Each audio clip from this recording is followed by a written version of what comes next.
भविष्य मालिका की भविष्यवाणियों पर एक विश्लेषण का अनुरोध आया, तो चलिए इस पर बात करते हैं। तो सबसे बड़ा सवाल यही है, क्या भविष्य मालिका की भविष्यवाणियां वाकई सच हैं? तो सबसे पहले ये भविष्य मालिका है क्या? ये कलयुग के अंत की भविष्यवाणियों का एक ग्रंथ है। इसे 16वीं सदी में संत अच्युतानंद दास ने लिखा था, जो एक बहुत बड़े दृष्टा माने जाते थे। इस किताब में युग के अंत के बारे में कई बड़ी और चौंकाने वाली भविष्यवाणियां हैं। इन भविष्यवाणियों में समाज और नैतिकता में एक बड़ी गिरावट की बात कही गई है। सिर्फ समाज ही नहीं, बल्कि प्रकृति और इंसानों के शरीर में भी गिरावट की बात कही गई है। ग्रंथ के अनुसार कलयुग के 5000 साल पूरे होने पर कल्कि अवतार आएंगे। वक्ता का मानना है कि इसमें लिखे कई संकेत आज की दुनिया में वाकई साफ दिखाई दे रहे हैं।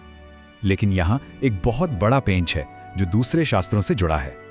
देखिए, भविष्य मालिका और पुराणों में कलयुग की उम्र को लेकर जमीन आसमान का फर्क है, और वक्ता पुराणों वाली 4,32,000 साल की समय सीमा को ही सही मानते हैं। तो उनके हिसाब से असली कल की अवतार इस लंबे युग के खत्म होने पर ही आएंगे। लेकिन इसका मतलब ये नहीं कि वो पूरी किताब को ही खारिज कर रहे हैं। इस बात को समझाने के लिए वो पार्शियल अग्रीमेंट का एक बढ़िया उदाहरण देते हैं। जैसे एक विद्वान ने उनसे कहा कि वो उनकी बातों से सहमत हैं, पर चमत्कारों से नहीं। मतलब किसी ग्रंथ की कमियों के बजाय उसके ज्ञान और अच्छी बातों पर ध्यान देना चाहिए। और हाँ, वो ये भी साफ करते हैं कि पूरी तरह से उनका अपना एनालिसिस है। आखिर में वो एक सबसे जरूरी सलाह देते हैं जो सबके लिए है।